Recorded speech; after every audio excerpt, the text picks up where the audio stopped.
بسم اللہ الرحمن الرحیم۔ انبیاء علیہ السلام کے صفات میں سے اہم ترین صفت یہ ہے کہ انبیاء علیہ السلام خواہ وہ کوئی بھی نبی ہو، آپ ان کی تاریخ اٹھا کے دیکھ لیں، ان میں بڑی صفت یہ تھی کہ وہ انسانیت کو، لوگوں کو فائدہ پہنچانے کی پوری کوشش کرتے تھے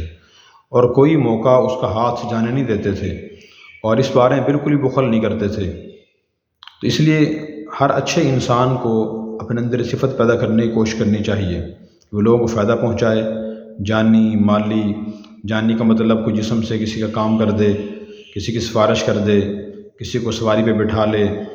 اور مالی یہ ہے کہ کسی کی مالی مدد کرے،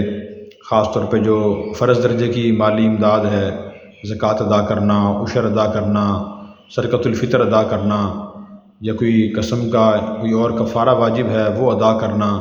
تو اس سے اللہ کی عبادت بھی ہوتی ہے، حکم بھی پورا ہوتا ہے، اور مخلوق سے خیر خواہی ہمدردی بھی ہوتی ہے، اور نبی کریم صلی اللہ علیہ وسلم نے اس کے بڑے فائدے ارشاد فرمائے ہیں۔ آپ نے ایک حدیث میں ارشاد فرمایا، صحیح مسلم کی روایت ہے، من نفس عن مسلم قربۃ من قرب الدنیا نفس اللہ عنہ قربۃ من قرب یوم القیامہ، کہ جو شخص کسی مسلمان کی ایک پریشانی اور دور کرے گا، دنیا کی پریشانیوں کی پریشانی دور کرے گا، تو اللہ تعالیٰ اس کی قیامت کی پریشانیوں میں سے کوئی پریشانی دور فرمائیں گے۔ پھر فرمایا کہ وَمَن يَسَّرَ عَلَى مُعْسِرٍ يَسَّرَ اللّٰهُ عَلَيْهِ فِي الدُّنْيَا وَالْآخِرَةِ، جو شخص اپنے مقروض سے یعنی قرض خواہ اپنے مقروض کے لیے آسانی پیدا کرے گا تو اللہ تعالیٰ اس کے لیے دنیا اور آخرت میں آسانیاں پیدا فرمائیں گے۔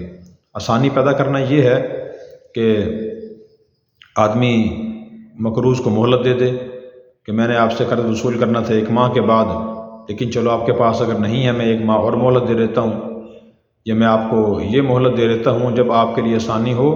تو مجھے ادا کر دینا، یا میں آپ سے اتنا قرض معاف کرتا ہوں، یا تھوڑی معمولی قرض ہو تو میں سارے ہی معاف کر دیتا ہوں، اور آدمی معاف کر سکتا ہو تو معاف بھی کر دینا چاہیے۔ یہ انبیاء علیہ السلام کی صفت ہے۔ یہ دنیا کے لوگوں کا ذہن ہے کہ جو میں نے کس سے لینا ہے وہ ہر حال میں لینا ہے، میں نے وہ چھوڑنا نہیں ہے، خواہ میرے پاس کتنی بھی گنجائش ہو، مجھے اس کی وصولی کی ضرورت ہو یا نہ ہو۔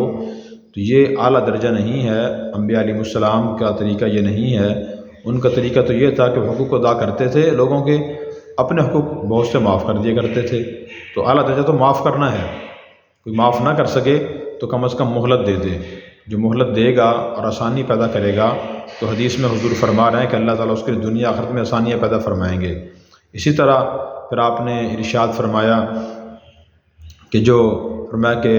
خیر الناس من ينفع الناس، کہ لوگوں میں سب سے بہتر شخص وہ ہے جو لوگوں کے لیے فائدے کا باعث ہو، لوگوں کو فائدہ پہنچائے اور نقصان نہ پہنچائے۔ اسی طرح جو پہلی حدیث میں نے بیان کی ہے کہ جو قرض مقروض کے لیے آسانی پیدا کرے گا، کسی کی پریشانی دور کرے گا، اس کے ساتھ آپ نے حدیث میں یہ بھی ارشاد فرمایا وَاللَّهُ فِي عَوْنِ الْعَبْدِ مَا كَانَ الْعَبْدُ فِي عَوْنِ أَخِيهِ، کہ جب تک بندہ کسی بندے کی مدد کرتا رہتا ہے تو اللہ تعالیٰ اس مدد کرنے والے کی مدد کرتے رہتے ہیں، یہ اللہ کا وعدہ ہے۔ تو اس لیے ہمیں خاص طور پہ جو اپنے ذمہ مالی فرائض ہیں، زکوٰۃ، عشر، فطرانہ، صدقۃ الفطر،